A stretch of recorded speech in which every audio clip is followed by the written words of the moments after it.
Que bom ter você nesse projeto de oração e intercessão. Estamos dedicando 10 dias de oração em prol de 5 amigos queridos. Hoje chegamos ao nosso 5º dia.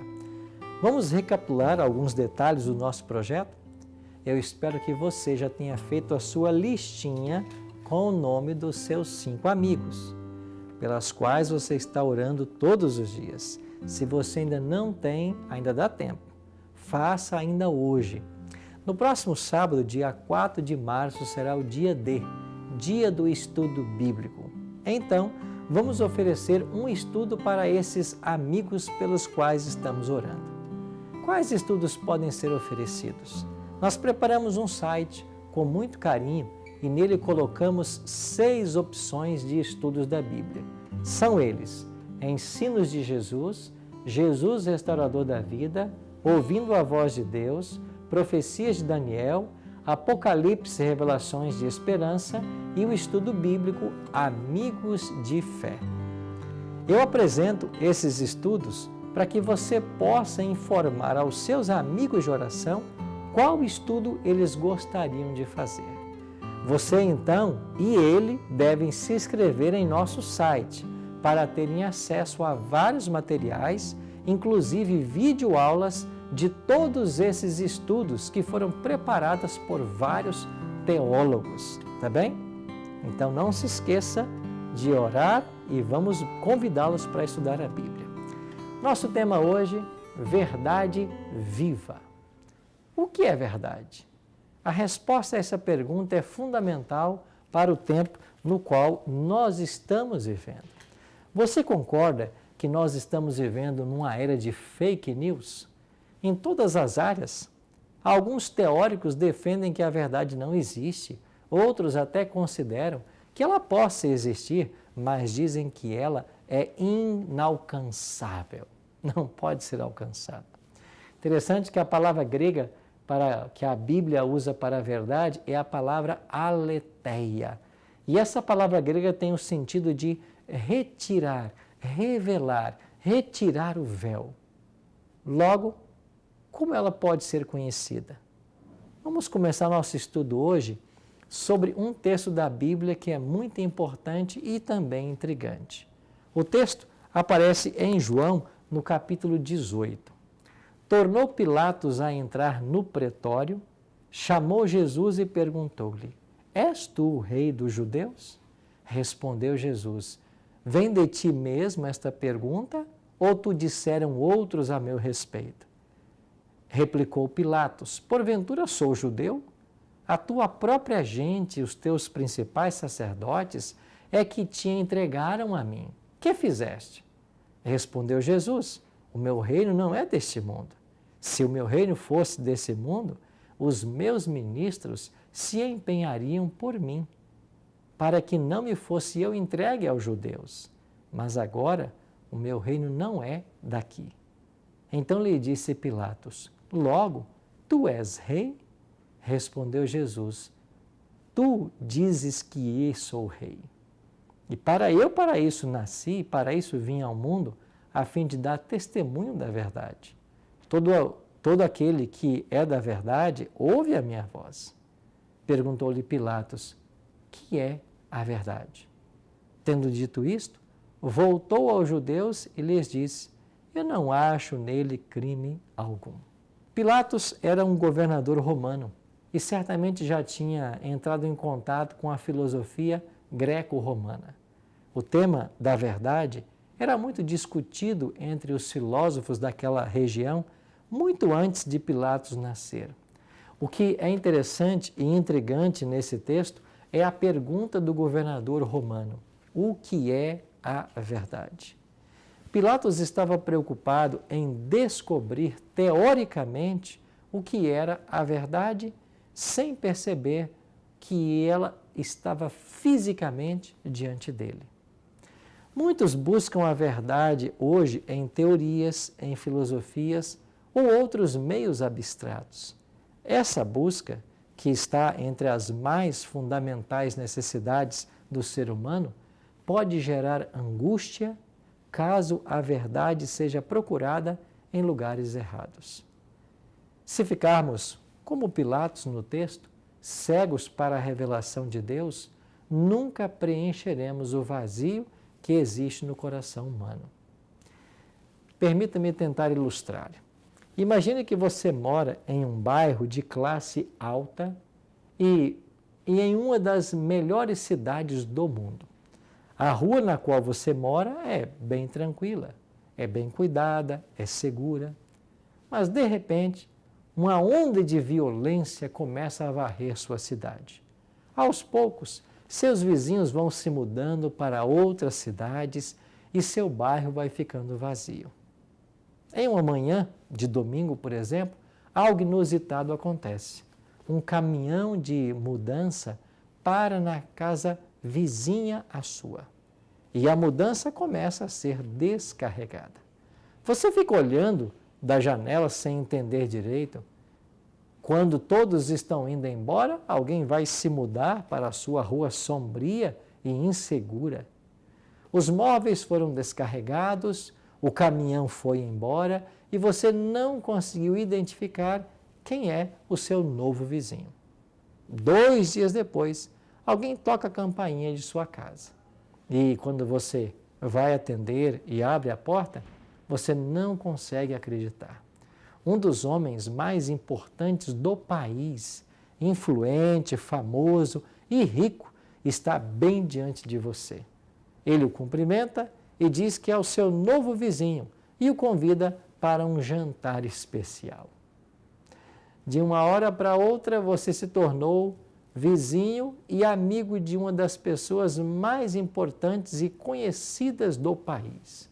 Sem conseguir entender tudo, você apenas aceita o fato de que, se aquela celebridade não tivesse se mudado para a sua rua e procurado você, vocês nunca teriam se conhecido e se tornado amigos. Essa foi uma situação fictícia, mas ilustra bem o que aconteceu entre nós e Deus. Nós morávamos nesse planeta imundo, inseguro e caótico. Nunca teríamos condições de conhecer e muito menos de ser amigos de Deus. Mas, por sua graça e misericórdia, Ele resolveu se mudar para o nosso planeta e nos procurar. Ele resolveu se revelar a nós e nos dar a possibilidade de nos tornarmos amigos. Sem a ação divina, nunca teríamos conhecido a Deus. As pessoas que viveram nos primeiros 40 anos da era cristã tiveram o privilégio de ver Deus na pessoa de Jesus Cristo. Contudo, as pessoas de todas as outras eras não tiveram essa oportunidade. Deus, entretanto, deixou meios pelos quais podemos conhecê-lo e cada vez melhor. Chamamos isso de revelação. De modo geral, a revelação pode ser descrita como a maneira pela qual Deus se comunica, ou comunica seu ser, sua vontade e sabedoria aos seres humanos, a fim de trazer-lhes salvação. Essa forma de revelação divina pode ser dividida em 2 grandes grupos, a revelação geral e a revelação especial. A revelação geral consiste no ato divino de se revelar através da natureza e da nossa consciência. A revelação especial aconteceu através de Cristo e da Bíblia.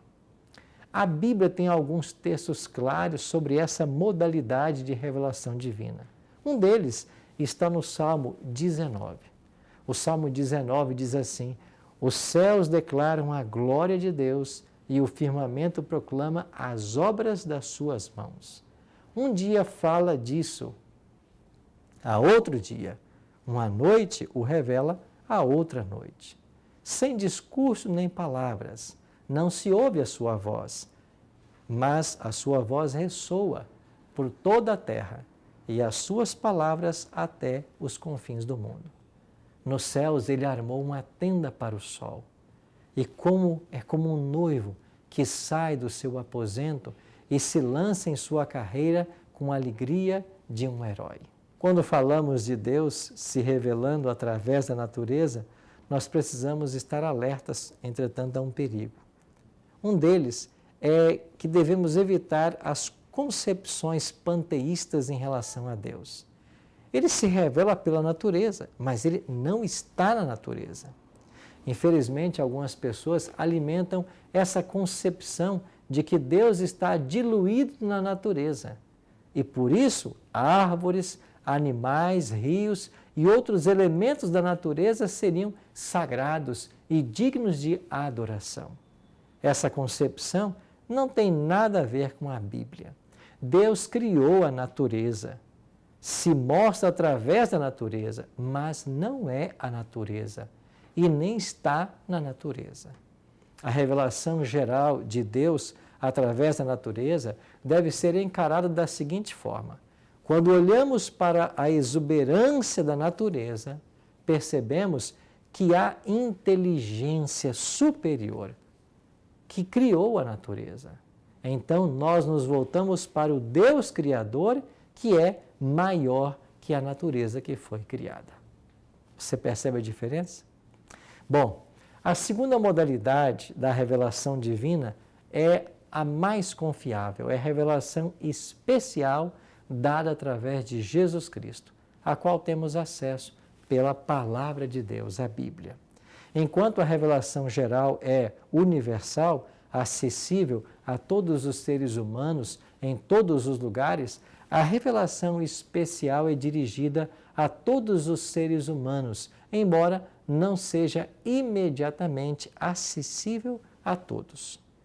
Conquanto pela revelação geral, Deus se faça conhecido como Criador de céus e terra, mantenedor e Senhor do universo, na revelação especial, ele se apresenta de uma forma pessoal para remir a humanidade do pecado e reconciliar o mundo consigo. O centro da revelação especial é a pessoa de Jesus Cristo, Deus em carne. Infelizmente, não temos o privilégio de ter tido Jesus Cristo fisicamente ao nosso lado, ouvir os seus ensinamentos direto de seus lábios ou fazer as perguntas para ele. Contudo, nós temos a Bíblia, a palavra escrita para nós. Ela é sua revelação especial e é a única fonte segura de conhecimento do verdadeiro Deus. É por isso que o apóstolo Paulo escreveu: toda a Escritura é inspirada por Deus e útil para o ensino, para a repreensão, para a correção e para a instrução na justiça, para que o homem de Deus seja apto e perfeitamente preparado para toda boa obra. Esse texto do apóstolo Paulo é um clássico sobre a Bíblia. Nele percebemos como os profetas davam um valor inestimável ao texto sagrado e como a Bíblia tem uma função ampla junto aos seres humanos. A primeira coisa que precisamos observar é que ela é útil. Em um mundo no qual a autoridade bíblica é muito questionada, na qual líderes religiosos até falam na necessidade de uma atualização da Bíblia, o texto sagrado é simples e claro em dizer que ela é útil. A Bíblia apresenta princípios eternos que não precisam de atualização, mas precisam ser entendidos, aplicados e obedecidos por todos os homens. Paulo deixa claro que é através da Bíblia que seremos ensinados, repreendidos, corrigidos, instruídos e que tudo isso nos levará em direção à justiça. Começamos a nossa conversa hoje com uma pergunta feita por Pilatos, aquele governador romano. E eu quero terminar com uma pergunta que ele também fez. Essa pergunta aparece em Mateus 27 e 22.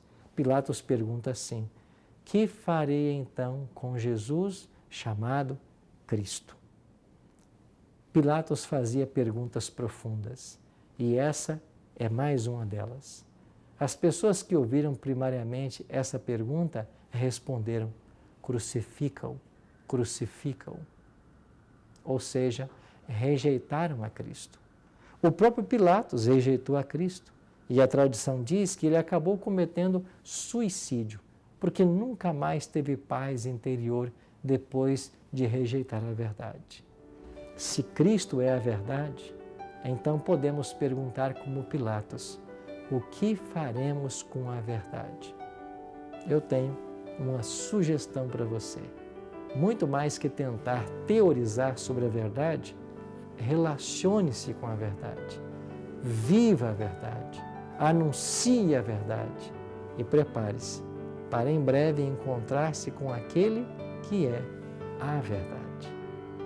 Vamos orar?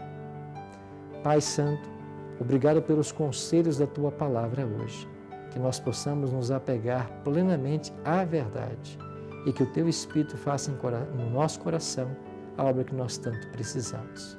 Oramos em nome de Jesus. Amém. Obrigado, amigo, por estarmos juntos hoje, por seu tempo. Amanhã a gente volta para essa sequência nesse projeto de 10 dias de oração e 10 horas de jejum. Até amanhã.